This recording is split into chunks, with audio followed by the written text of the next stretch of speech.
Hey guys, welcome back to another episode. Today we are going to be talking about a piece of your application that stresses a lot of people out, and that is the resume.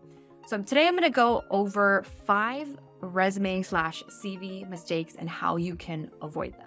So your resume is one of the key parts of your application. Its purpose is to really highlight your best and brightest attributes and entice the admissions committee to want to see you in person.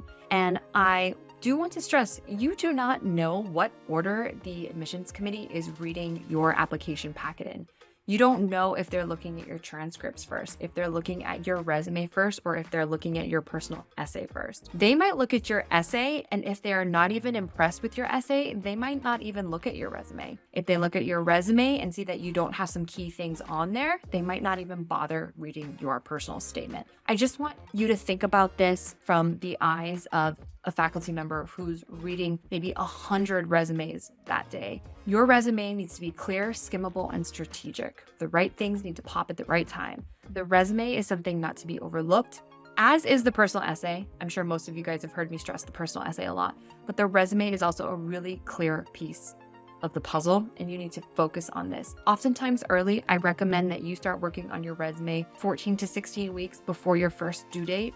Why? Because I want you to have that ready. If you go to a state meeting, if you have a meeting with a faculty member, if you shadow somebody, they ask you for your resume. I want you to have that done early so you can give that to them, okay? I don't want you to be stressing last minute if somebody asks you for your resume and you're like, crap, I haven't looked at that thing since nursing school. I need to quickly whip this out. And then it doesn't look good. And that's kind of their first impression of you, your professional side. So start early. And one more thing before we dive into these 5 tips. What's the difference between a resume and a CV? Okay, a resume is for a job. A CV is more academically focused. This can be for if you were applying for a faculty position, or if you've done a lot of research, or you want to give a talk. This is really more for academics. Your CV is going to grow with you over the length of your career, so it can be many pages long by the time you are ready to retire. A resume, on the other hand, is for a job. So this really highlights your skills clinically for a specific position. Now, with that being said, CRNA programs do sort of use this interchangeably as a term when it comes to CRNA school applications. Typically, you're going to keep the same components of the resume and the CV for your CRNA school application. So I don't want you to stress too much about that. For all intents and purposes, we're going to refer to it as your resume. If you do see CV on your application, don't stress. You are applying to a doctorate program, right? There is a focus on your academics. So that is what we're going to talk about today. So just to get that out of the way, that's sort of the difference between the resume and the CV. Interchangeable in our case. Okay, so some mistakes that we see applicants making. I've been looking at a lot of resumes over the last couple of months. We're kind of getting into that real big planning stage right now in the spring before things, applications start opening. This is such a prime time to start working on your resume. If you don't already know, we have resume templates on our shop. Go ahead and take a look. They're really affordable. We actually have, it says 3 resume templates on there, plus over 50 prompts, but there's actually a 4th bonus template in there. That's my favorite. I recommend a lot of people use, and many people have gotten into school using these resume templates. So let's dive into the meat and potatoes of today's episode. What are the 5 mistakes that we are seeing when people are doing their resume? How can you avoid them? Number 1 is the resume is not professional enough in the sense that we are using fancy graphic design focused columnar templates. And when I say we, I mean you. I do not want you to do this. I do not want you to use these like super Canva-y, blocky letter, big text for your name type of fonts or any graphics. I don't want to see clip art on there. I don't want to see designs on there. And yes, I have seen them. Do not do this. I want this to be a very professional document. I also personally am not a fan of the columnar resumes. Faculty members have also said this themselves. Obviously, I'm sure it can be personal preference, but it's really hard to know where to look when you have 2 columns of information or like a sidebar. Our eyes read in the letter F. We're skimming sort of down and then we go to the right, we go down and we go to the right. You want your resume to be skimmable, and our eyes don't know where to look when we have the columnar types, and you can miss something really key. So my recommendation is to keep it just to the horizontal, very traditional style. It's okay if you don't have a super modern vibe. It's not about that. It's about the information that is on your resume. So the first mistake we see is using fancy graphic design focused clip art, graphic-y type of columnar resumes. Highly recommend, use our templates, you'll be good to go. Number 2, the second mistake I see people make is overcrowding with unnecessary fluff or unnecessary information and repeating things in different spots. So for example, if you say collaborate with a multidisciplinary team to provide safe and effective care to patients, everybody does that, right? Like, I wouldn't say that that's such a key thing to be putting on your resume. Also, if you're a charge nurse and a preceptor on your unit, and you put it under the unit description, but then you also happen to have a header on there that says leadership, and then you put it there again, you're just diluting the information, and now things aren't really popping because you've got all these repeats everywhere. It gets a little difficult to read. So do not overcrowd with unnecessary information. People are skimming. What do they need to know? What do you want them to take away? We want a lot of really strong bullet points under there, not a lot of fluff about communicating with the physicians or providing safe care. I mean, everybody's really going to say that they provide safe care, right? So really take a look at each bullet point that you have on your resume and say, is this really necessary for me to include? That is mistake number 2, is overcrowding with unnecessary information. All right, mistake number 3 that we see on our resumes or CVs is not using reverse chronological order for employment and education. So what does reverse chronological order mean? It means the most recent up top. So at the very top of your resume where you have your education, if you retook a course, you took organic chemistry last year, that should go up top. And then next should be maybe your undergrad nursing, and then under that, maybe your associate's degree, or if you had a previous degree.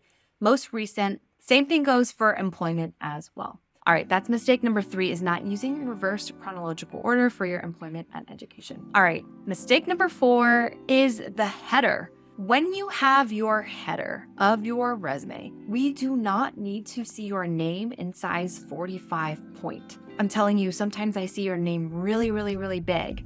You are just taking up like a fifth of your page with just your name. All of that front page, remember how I said that was really valuable real estate? Well, you're just like shouting your name at us at the top of your resume, and you could have included some leadership skills on that front page. We know your name. We're really concerned about who you are, not your name. Yes, your name's important, but it doesn't need to be like screaming at us at the very top in huge 75-point letters, being dramatic, but you know what I mean. Shorten it down, make it a little smaller. It can be bigger. It just doesn't need to be massive. And make sure you're including your credentials there as well. Are you an RN? Are you a BSN? Do you have your CCRN or your CMC? Because those things are important to kind of share right off the bat. If you have your CCRN, your TCRN, or your CMC, or your CSC, put your alphabet soup up there. You worked freaking hard to get those certifications. Why not flex it a little bit? It's a really nice touch. If I get somebody's resume off the top and I see right away that they got their CCRN and they got their CMC and maybe a TCRN, I'm like, oh, okay, here we go. We got a go-getter. We got an overachiever. Okay, so don't forget to include that at the top. So that is mistake number 4, is not including your credentials in the header and making your name way too big at the top using a valuable real estate. The last mistake that I see is that you are not ensuring that the content underneath your employment section reflects the Council of Accreditation's definition of high acuity or critical care. Who is the COA? What is the COA? The Council of Accreditation is our accrediting body for CRNA programs in the United States. Every CRNA program is going to be accredited by the COA, and they undergo a review process, whether that's 5 or 10 years, to make sure their students get high first-time board passing rates and the schools are doing what they are supposed to be doing and teaching students and producing CRNAs that can pass boards, right? So the Council of Accreditation has said that to meet our definition as an applicant for high acuity critical care, you need to, as an ICU nurse, be taking care of patients on mechanical ventilation, vasoactive infusions, multiple drips, life-saving devices. These patients need to be sick. They need to be high acuity. So if you are looking at your work experience, say I covered up the name of that hospital and I was just looking at the bullet points underneath your hospital name that I've covered up. Can I tell by looking at those bullet points under there that you take care of really sick patients who are mechanically ventilated on multiple vasoactive infusions with multiple pathophysiologies and invasive devices? Will I be able to tell that? Did you kind of spell that out for me? You need to be able to communicate that your acuity is high enough. Yes, if you are at a big hospital like Mayo, UCLA, Cedars, those hospitals, people are going to be familiar with these world-renowned hospitals. But if you're one of the people who worked at these hospitals that maybe they're not familiar with, you need to be very clear that the ICUs that you're working at is high acuity. So make sure your work experience descriptors reflects that high acuity critical care verbiage listed on the Council of Accreditation's website. All right, so those are the 5 resume/CV mistakes and how to avoid them. Number 1 is using fancy graphic design focus columnar templates. Don't like them, go horizontal.